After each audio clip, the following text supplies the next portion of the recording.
You're listening to the Fresh Hell podcast.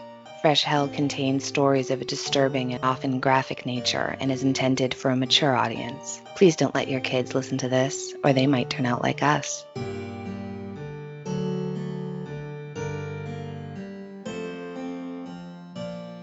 Hi, I'm Annie in the USA. And I'm Johanna in Austria, and you're listening to your favorite international podcast, Fresh Hell. Today is part 2 of spooky listener stories. We had so many great emails from you, we had enough for a 2-parter, and just in time for Halloween. So good. Alright, I think we just jump right in, so here we go. Here's our first message. Hillary writes, Ladies, a couple of short tales to share with you and my fellow Hellions if you choose. I was lucky enough to have grown up with all 4 of my grandparents. 2 of my children were also lucky enough to have known one of their great-grandmothers until she died when they were 2.5 and 4 years old. The night before her funeral, my 4-year-old woke up in the middle of the night calling for me. When I ran to her room, she was very calm. When I asked if she had a bad dream, she simply patted my hand and said that I should not be sad that Grandma Apari had died because she was now an angel watching over all of us. When I asked how she knew, she told me that my grandmother was there and told her. I believe she did experience exactly what she claimed. Another thing happened to that same daughter when she was 20. My husband had recently died and she was struggling with her feelings surrounding the circumstances. She had been looking for a specific photo of them together when she was little, where she was sitting on his lap while he was driving a tractor in the yard. I had no idea where it was. We had all of our photos packed up because we were getting ready to move. Sometime later, that picture literally fell from nowhere onto the floor next to her. To this day, we have no reasonable explanation of how this could have happened. Wishing all of you the best spooky season, Hillary. I love that, Wow. Especially with the photo. Wow. Yeah. I'm not sure if I told this story already in another Halloween episode, but something very similar had happened to my little brother. So he's my half-brother, which means we have different dads. He has a different dad than my sister and me. And when his paternal grandfather died, he was probably like, I think 4 or 5 maybe maximum. And he was playing outside and came in and said that Grandpa had just been there to visit and he didn't know that his grandpa had just passed away the night before. And when my mom and his dad asked him where he had seen him, he said up on the roof and that he had smiled and waved and then he had just kind of floated upwards. Wow. Johanna, how did because it was your mom's husband's dad, right, that had passed? Exactly, yeah. And so how did your mom's husband react when, like, was he happy to hear it or was he just... He was happy to hear it, yeah. Yeah. Mm-hmm. I think that's such a, like, for me, that would be one of the most lovely things you could hear, wouldn't it be, after losing someone? Absolutely. Oh, I got like the goosies from that one. But in a good way, right? Yes, in a good way. Very good way.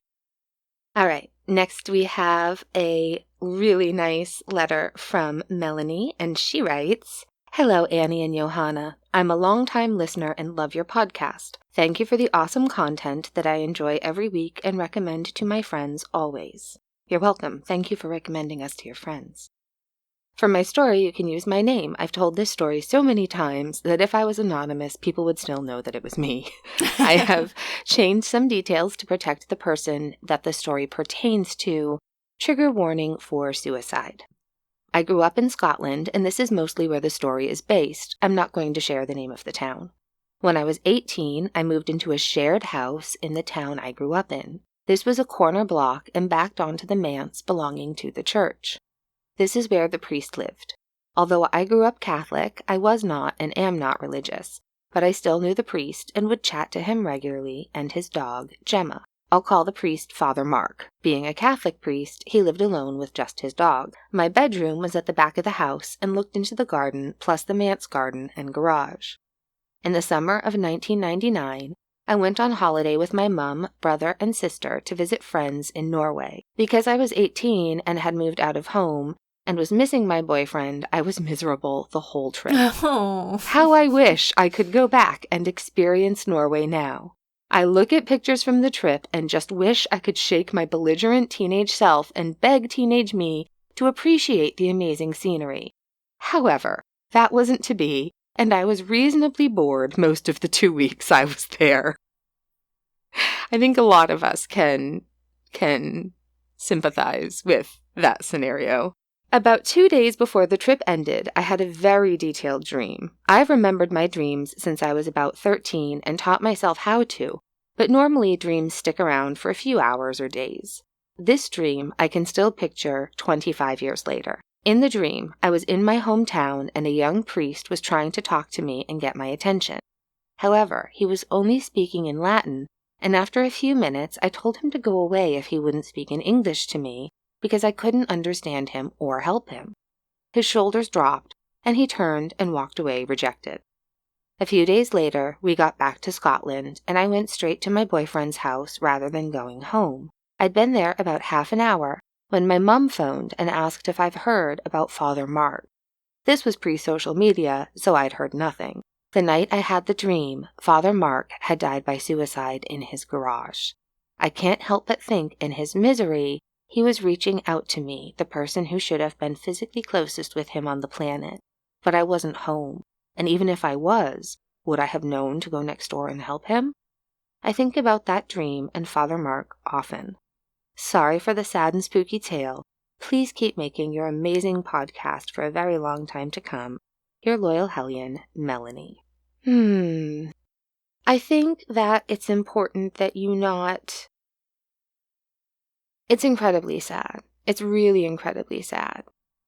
I'd like to think that in Latin, he was just explaining where his dog's favorite biscuits were, or something, just something nonsensical, and that he was at peace and everything worked out okay. It's incredibly tragically sad, but I just hope that you don't think that you should have done something or could have done something or... No. Because I feel like that's kind of how I would feel, like, why didn't I do this? Or why didn't I don't know. There's nothing you could have done. That's so sad. All right, next one. This is a good one. It's gonna give you all the feels in a good way. She writes, "Call me Gigi. This is my Filipino mom's pet name for me. That's how you will see me on the Facebook page. In the spirit of Halloween, I'd just like to say that I gave birth 26 years ago to a lovely son. Happy birthday!" Happy birthday. Nothing spooky about that, except the medical resident was dressed as Zorro. Can you imagine? That's But the Gigi best. says, or maybe that was the laughing guess, but that's not the story. I would love it if Zorro delivered my baby. Personally, I'd be all for it. My husband and I live in beautiful British Columbia, Canada. To be specific, on Vancouver Island in the capital city of Victoria, British Columbia. An island in the Pacific Northwest. We have a ferry called the Clipper that sails to Seattle every day from the inner harbor. I think that sounds lovely. Oh, and she even goes on. It's a lovely city. Victoria has many heritage homes that are 100 years old or older. Our house is actually on a walking tour, so we have many people stop and look at the house. We also have a huge tree out front where all the dogs love to sniff and pee. We also put out pup water and bickies, so from the bay window I can see the pups and it makes me smile. I love it. My granddog Juno and I love to do this together when he stays for sleepovers. He has toys all over the house and more than one comfy bed. This is also not the story, but hey, there has to be dogs in the story. Thank you for paying the dog tax. Absolutely. Perfect. Okay, here's the story. When we moved into our home, my daughter was 2. She's 31 now. The home, which I'm told is of the man's style, it was built in 1906. It has many lovely features that were popular back in the day. We modernized it somewhat, but kept many of the antique touches. Netflix films a lot in our neighborhood, and the company asked if they could use our home as a set. It didn't materialize as I work at home. After moving in, I had my best friend forever, my BFF, over for tea. That's what you do in Victoria, and I married an Englishman. Nice. My daughter was playing upstairs and was mostly quiet. My friend said to me, "Who is she talking to? Does she have a friend over?" I said, "No, we are new to the neighborhood and I haven't seen any kids." So when my sweet little girl came down for a snack, my friend asked her, "Who were you talking with? Do you have a friend? Imaginary maybe?" My daughter, with her big, beautiful brown eyes, said, "No, I was talking with the nice old lady upstairs. She likes us, and I like her too." My friend Oh. and I stopped drinking, mid-tea sipping. It freaked us both out. I thought, great, now I have to call a priest over. But I didn't. You see, my daughter was so unfazed and comfortable with the old lady that I sensed that whatever spirit or entity upstairs was happy with us moving in. My daughter doesn't remember that day, but I'll never forget it. That was back in 1995. Nothing since. I guess we passed the welcome test. And she sends us also some lovely photos of their dog and their current dog, the grand dog Juno, and the house. That house is, first of all, the house is gorgeous, and I want to see more pictures of the house. Can you send, we won't share them with strangers, but like, you want to swap house pics? And then also, her dog Harriet. Oh, sweet baby Harriet. Reminds me of Tucker. Exactly. I was going to say, Tuck. Doesn't she look like Tucker? Tucker was an Anatolian mix. Look at that eyeliner. Is that you with Harriet? Gigi, you're gorgeous. Gigi, I love this story so much. I love it, but that dog reminds me so much of Tucker. How big was Harriet? Tucker was 160 pounds when we got him. Big, big boy. And Juno, we can't not mention Juno. Tiny little boy. So cute. So cute. So cute. Isn't it wonderful that whatever or whoever was in that house before you liked you? Yeah, that's, I think, similar to the vibe at my house. Like, there's something here, but it's good vibes. It's got a good feel. Anyway, I love that story. That's amazing. And I love your dogs, and I love your house. Let's be friends. All right, the next letter that we have says, "Hello, you can call me Augie's mom. I have a few stories to share with you." I'm ready for them. When my sister and I were in high school, her boyfriend gave her a Ouija board. She and her friends played with it often in her bedroom without much to report. This went on for about a year.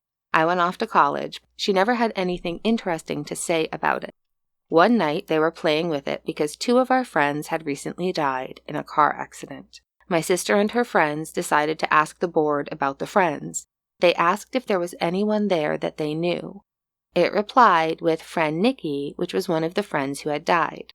One of my sister's friends started bawling and stopped playing, so my sister and another friend continued on. They asked for confirmation that Nikki was there, asking about a song they used to sing at parties. It replied with Red Red Wine, which was the song. My sister continued to ask about random stuff, like who was going to be homecoming queen and king. The response each time was Mazur, M-A-Z-U-R. My sister and friends didn't know anyone named Mazur. They then asked who they were speaking to, and it replied Mazur. My sisters then said, "Well, that's BS. There's nobody named Mazur at our school." And they took their hands off the triangle. It started moving on its own and spelled out, "fuck you." And then it flew across the room. No. Nope. No. Mm-mm. That's rude. Yeah. My sister tried to throw the board away, but it kept showing back up in her closet. Jesus. I didn't believe her. So when I was home, I threw it away in the garbage in the garage. It was back in her closet that night. Maybe our mom, the only other person in our house, was playing a joke on us, but I don't even think she knew about the board. Also after that, we saw shadows, heard footsteps going up and down the stairs, saw cabinets opening on their own, and she actually saw an apparition in her bedroom doorway one morning. A man was standing in the doorway, staring at her. We thankfully moved a few months later because the landlord had sold the house. We left the Ouija board in the bedroom closet for the new owners. I have a Ouija board in the bedroom closet at my parents' house. Yeah, I don't like the Ouija board stuff at all. I still have a scary Ouija board story I've never told anyone on the podcast, so one day maybe. All right, she continues. About 10 years ago, my husband and I bought a house that needed to be renovated.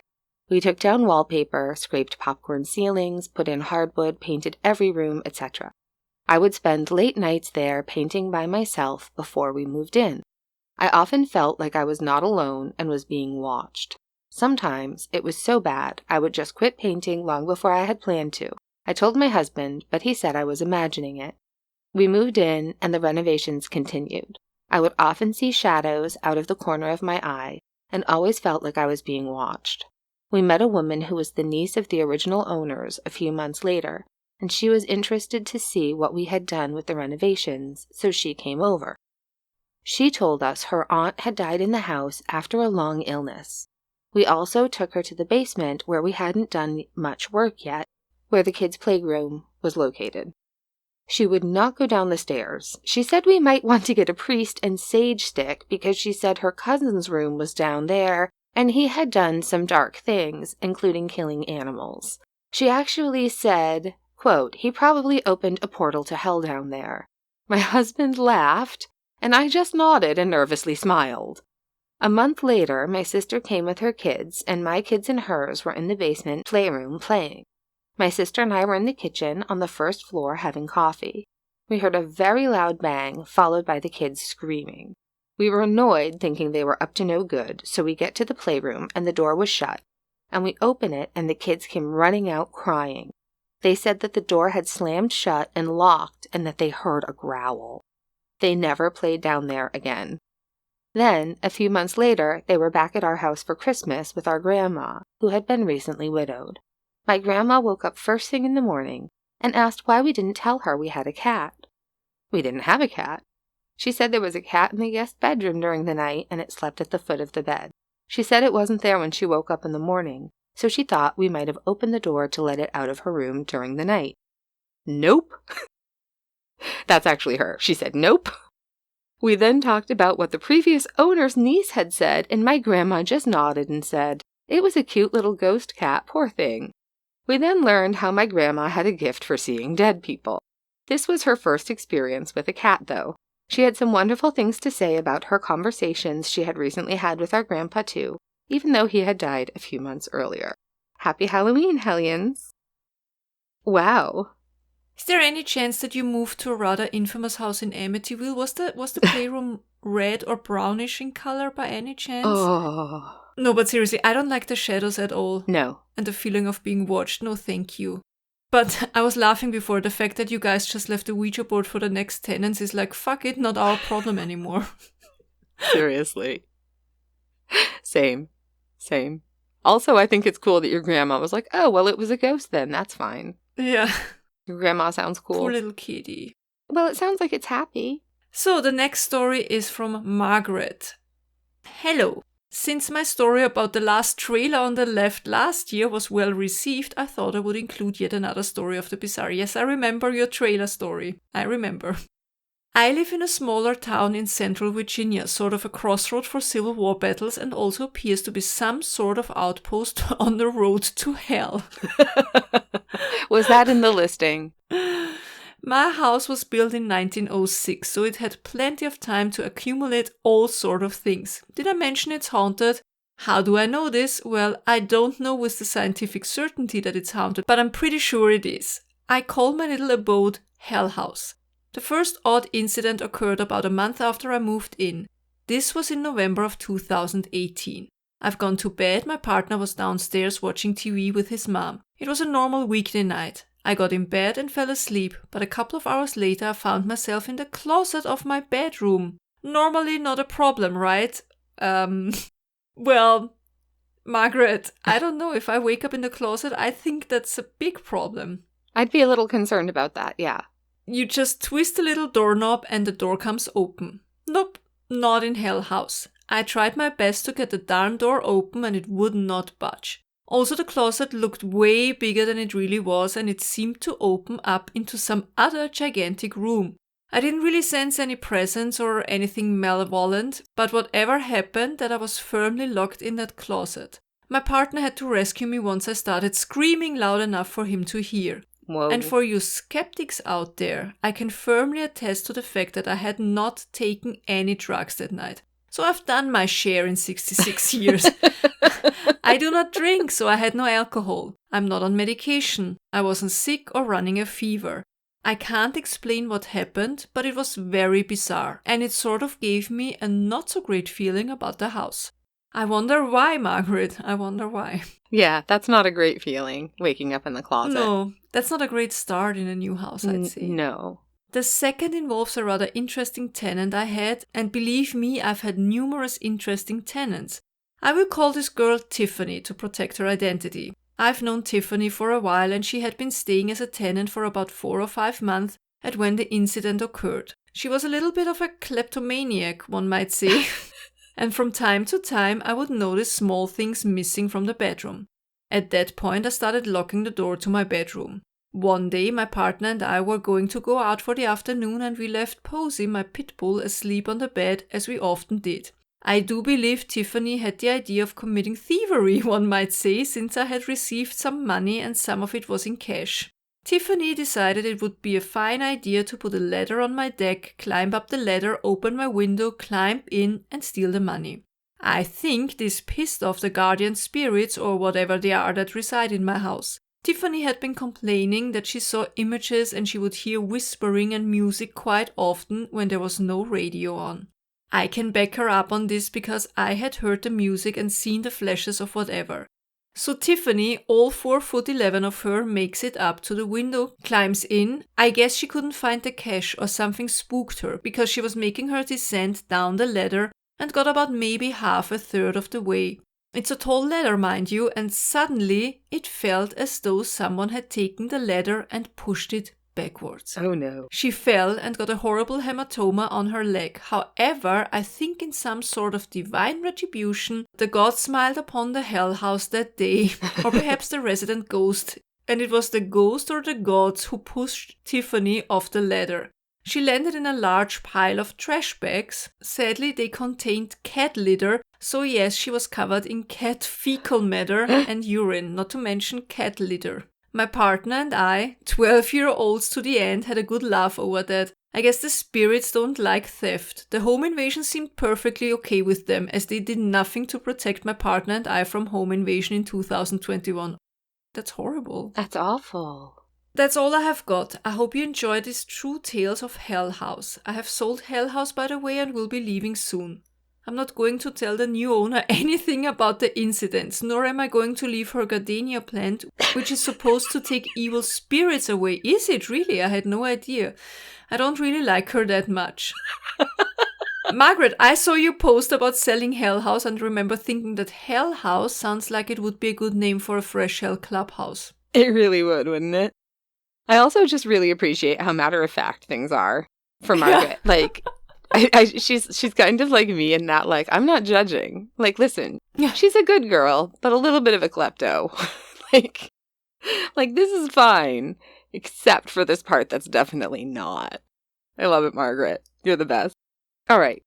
Our next story is from Elizabeth, and she does warn us that there is a trigger warning of a miscarriage in this story. She writes, "Good evening. I will try to keep this succinct, not a strength of mine. Hi, welcome to the club. On 4/13/16, I learned I was having an early miscarriage. We had not told our then 5-year-old about the pregnancy. A few nights later, he woke me to tell me that he had, quote, had a dream about the girl who doesn't live with us yet.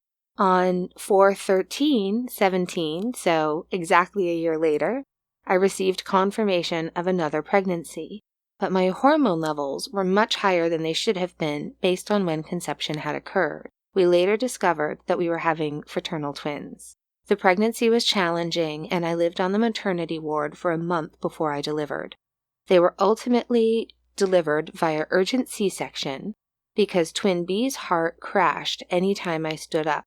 Twin A, boy, was a robust 4 pound 5 ounces despite being 32 weeks. Twin B was tiny 1 pound 14 ounce and she was born en caul. This means her amniotic sac remained intact around her body. In my culture, this means that A, she cannot drown, and B, that she is close to the fairies or a psychic. That's interesting because I haven't read a lot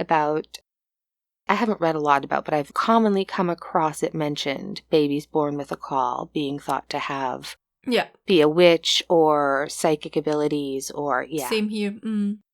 She says, I have zero doubt that her spirit had visited my oldest in a dream in 2016. That's cool.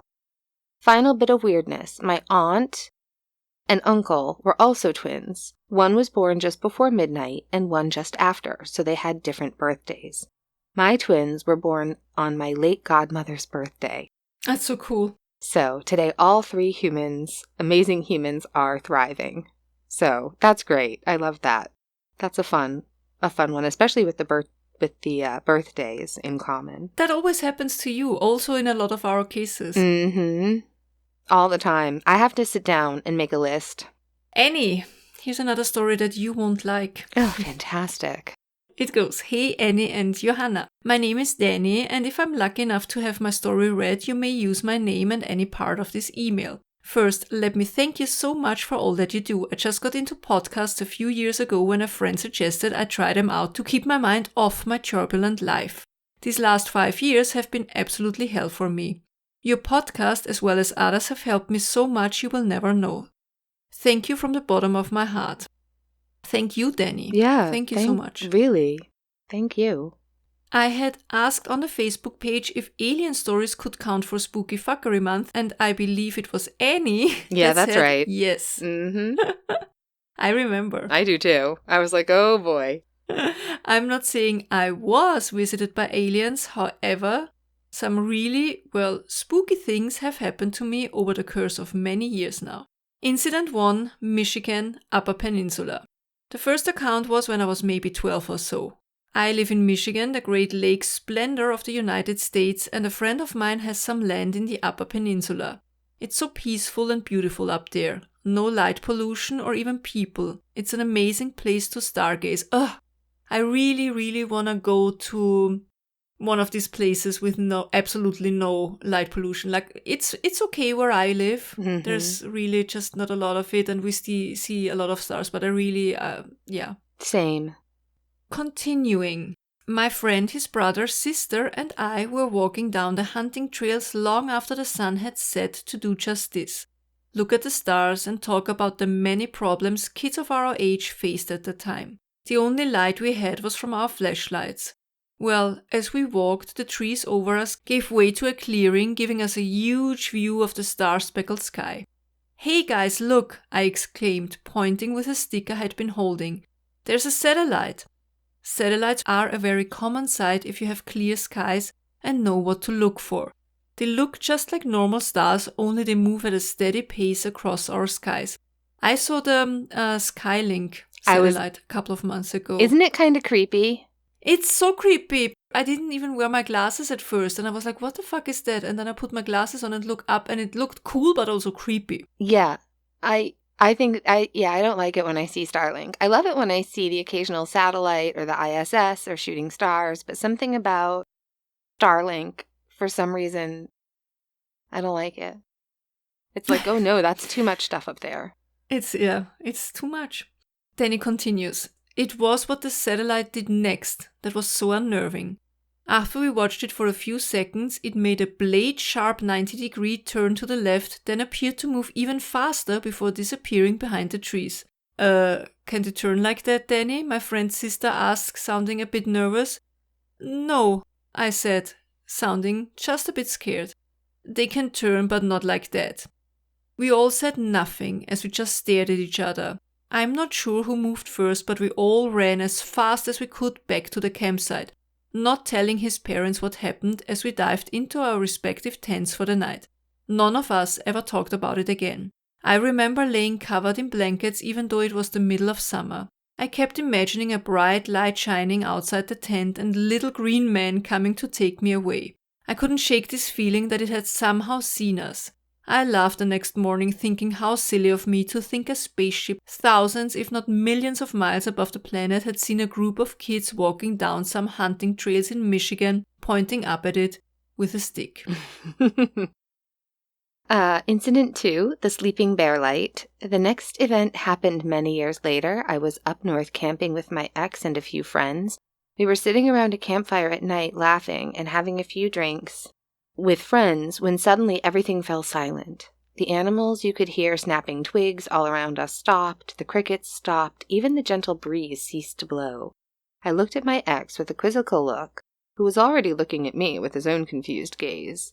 He opened his mouth to say something when suddenly a massive boom shattered the silence, followed shortly by a streak of bright white light.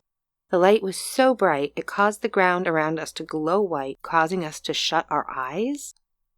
The light seemed to head for the lakefront of the Great Lakes just a half a mile or so away. After a few moments, the sounds of the summer night slowly resumed, and we all laughed about it cautiously. A couple about our ages we didn't know wandered over to talk with all of us about what had happened. We think they were as scared as we were and didn't want to be alone, and we don't blame them one bit. We all decided it was a freaky thunder and lightning incident and left it at that. It did rain that night, but I'm pretty sure you see lightning before you hear thunder, right? Ball lightning, ball lightning. Well, I was going to say, it sounded more like a meteor to me. Like a... Because of the boom? Yeah, and the very bright light, but so bright that it... Ball lightning, maybe. Yeah, I don't know. Wasn't there like in the beginning when we started the podcast where sometimes we did an episode and all lightnings would come up? We did. We did one on... It's on... what's his name? The man that went for a walk and was found on top of a coal pile near the Pennine Hills in England. It's one of the first ones we did, and I'm just blanking on... The things I can remember and the things I forget are so... I think it was a Polish name. It was Zygmunt Adamski. Yeah, Adamski. That's exactly. it. Yeah. Yep. That's still, I think, a super interesting case. Yeah. Incident 3. My dog senses something in my basement. Nope. And I don't like it. No, I don't like this at all. Nope, I don't. Okay, go ahead. Then he says, I was sitting on my couch several years later. My ex was out bowling for the evening, so it was just the world's best dog and I. My sweet boy, Regine. I noticed something out of the corner of my eye and turned my head towards the kitchen to see Regine sitting as still as a statue, ears lifted and his head slightly back and staring down the basement steps. Hey buddy, you okay? I said, chuckling a bit, thinking he was just being weird. Buddy? I said again, moving to the edge of my seat as he didn't move. Not a swish of a tail or a flick of an ear, and he never ignored us. Regine, I said, getting up and walking to him, afraid he was having a medical issue or something, but still nothing. He didn't move until I was standing next to him and gently put my hand between his shoulders. What is it, bud? I said, when he looked up at me and lowered his ears. I felt a chill running down my spine, and he slowly looks toward the steps once more. I'm having goosebumps. Yeah. He whimpered as I walked down the first 3 steps to the landing to the actual stairs that led to the basement that was as black as ink. I have a pit bull up here if anyone is down there, I called, as if he weren't the biggest wimp in the country. I walked down the first creaky step and stood there. I think I heard a slight shuffling sound like something brushing against a cardboard box, and Lord knows we had hundreds down there. I nearly tripped as I rushed back upstairs and slammed the kitchen door shut. We both cowered on the sofa until my ex got home. He checked the place top to bottom, but of course nothing was down there. Could it have been like mice or a rat or something? I was going to say, if Radjin was a pit bull, then if he's not a mousy, that might have been game over, man. They are babies, aren't they, sometimes? Sometimes. Oh, I have such a soft spot in my heart. They're one of my favorite breeds. But that's what I'm going to say. Hopefully mouse, not demons. All right, incident 4, lost time. It was I don't like that. It was another summer night a few years later. I'm now alone. My ex had left me and my boy passed away at 14. Oh, R.I.P. Radjin. I was laying on my bed, wide awake, ready to play some Mario Kart when I saw about 4 to 6 flashing lights outside my blinds, as if someone was doing Morse code through them. I got on my hands and knees on my bed and prepared to peek through the blinds when I saw 3 to 5 more flashes through my other window on the other wall. That's the last thing I remember before waking up. When I woke up, I was exhausted. It was an intense feeling I had never felt before. My entire body ached, my legs, my hands, my eyelids. What's even more strange is I was now on my back with my head at the foot of my bed. I move around a little when I sleep, but I don't flip completely around like that. It took many minutes to gather the strength to even reach for my phone to see what time it was. It was just after 11. And I know it wasn't that late when I plopped on my bed to play video games. I remember it being maybe just after 8 when I last looked at my phone. My hair has also started falling out rapidly since then, and hair loss doesn't run in my family. I had blood work done, and they found nothing. I don't like that. No, I don't like that either. And that's interesting because, like Johanna was saying earlier about, you were saying last week, right? About your losing hair when your dad passed. Mm-hmm. And I have the same problem. It took us a really long time to work out that anytime my body goes through a real or perceived trauma, and I say perceived because, for example, when I had one of my surgeries, it was a planned surgery. I had immense relief after it. You know what I mean? It was only a positive thing having the surgery, but I lost so much hair because, of course, my body was getting carved up. Or it's trauma to the body. Yeah. Exactly. Mm-hmm. Or when my mother died, when my aunt died, when, it's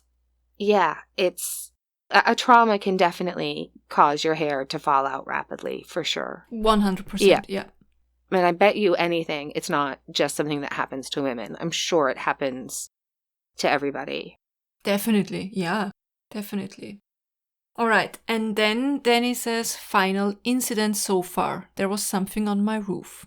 The most current and hopefully last incident happened earlier this year. I woke up for unknown reasons. That's odd, I remember thinking when I noticed the stars on my ceiling.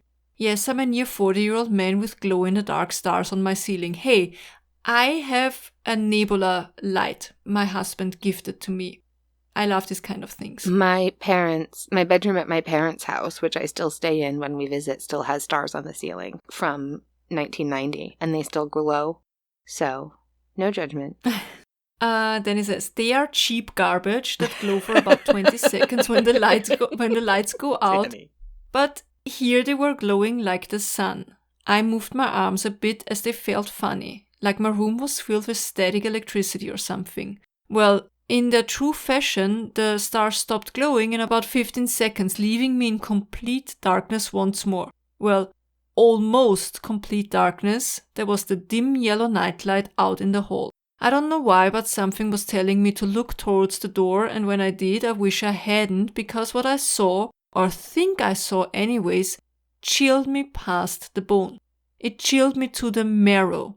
Now, my eyes may have been playing tricks on me, and I'll admit I'm very groggy when I first wake up, like an old steam engine. I need time to get moving. But I swear I saw a shadow pacing back and forth on the floor on the other side of the door. It was small, like the size of a cat or a small child, which I have neither of in my home. I gasped and clamped my eyes shut tight, and when I opened them, the shadow appeared to be gone. A few seconds later, I heard 2 faint thumps on my roof, then nothing but the dog barking frantically next door. Thank you guys so much again for all you do. I hope I'm not too late. Danny. We couldn't decide which ones to include because we kind of liked them all. Yeah. So we just read all of them. Yeah. Thank you. Absolutely. Thank you so much. That's too many incidents. Well, but does that last one, Johanna, because you have experience with it, does that sound like it could be any kind of sleep paralysis? I was thinking sleep paralysis. It could be sleep paralysis, like a mild form, like already starting to be more awake, wear and more off. alert, Yeah, maybe. Yeah. Maybe. Or one of these goblins. It could also just be a straight up demon. Yeah, you could just have a situation where you have both demons in the basement and the greys coming from the roof, in which case, move. I think Margaret's selling a place in Central Virginia. And maybe it was all started because you threatened the aliens with a stick when you were 12 years old. See? They don't forgive. No. Danny, good stories. All right. Do we have one more? Yes, one more. From Jessica. And she writes, my great-grandmother told a story when I was growing up about an old plantation house she lived in with her family as sharecroppers nearly 100 years ago now. That's amazing, first of all, to have that kind of living history and experience it in your own family. The house was on Highway 26 near the now exit for Interstate 16 in Georgia. I wish I had more information about the house. She said they would be in their rooms to go to sleep at night and hear what sounded like fighting in the living area. They would go in there and find no one. There was a spot that looked like a blood stain on the floor that would not go away no matter how much they scrubbed it. They would also hear a piano playing when nobody was playing piano. They didn't even have a piano. So it was all residual haunting type things, but very creepy and weird. I don't know how long they lived there. I also have a family friend, a friend of my mom's, who lived in Dublin, Georgia when I was growing up. She insisted they lived near a Native American burial area. One Halloween, her daughter dressed up like a Native American girl for her costume. They have a picture of her where it looks like a Native American man is standing with her. He appears to have on a headdress with feathers. There was no one else there in the camera shot. She thinks that it was the spirit of someone who was buried there. That's interesting. The first part with your great-grandmother having been a sharecropper in that house, we don't have enough information, but my immediate thought, I'm sure I'm not alone in thinking that they probably lived in slave quarters, right? And so I would imagine any buildings that were used to hold enslaved people, the energy in those places has to be something else. I've never visited a plantation, so I haven't experienced it firsthand, but I can imagine how it might be, you know? Absolutely. And residual hauntings are so interesting, aren't they? It's like watching a rerun over and over and over again. And I know I talked about this in another Halloween episode, at least I think it was a Halloween episode. Completely off topic, but residual haunting will forever remind me of the movie High Spirits. Who is in that one? Remind me. Peter O'Toole. Oh, where gosh. he owns this, I think, Scottish castle. Yes. And he makes up this hauntings. And Daryl Hannah is a real ghost there. And she gets strangled by her fiancé or husband or something. And she keeps running down, getting strangled every night. Yes. I haven't seen that movie in forever. That's it. There you have it. This year's double feature Halloween special listener episode. And we told you that we were going to give away some Austrian sweets to one randomly picked person from all of the messages that we received this year. And because we had so many and we were able to do 2 episodes, we thought it would be only fair to pick 2 winners. So, for this, we put the names in the wheelofnames.com, and we are now going to press spin, and we're going to see who gets chosen. Are we ready? Drum roll. Drum roll. Congratulations, Danny. Yay! Yay! Well deserved, I'd say, for all your stories that you sent in. Yes. Amazing. And then we have one more that we're going to be sending out. And winner number 2 is, drumroll, Doug. It's a lucky day for gentlemen whose names begin with D. Danny and Doug, congratulations. Thank you so much for everybody participating. And yes. Danny and Doug, we're going to email you back and get your address so that Johanna can mail you these candies. Did you buy the candy already? Do you know what you're going to send? Yes. I can't wait to hear. Danny and Doug, I will contact you and please let me know if there's something that you're allergic to, like hazelnut or something like that. Yeah, definitely hazelnut. Just so I can be sure. Oh, yeah, it's so good. You guys are so lucky. It's so good. So that's it. Congratulations again. That's it. To Danny and Doug, and happy Halloween to all of our Hellions. Happy Halloween.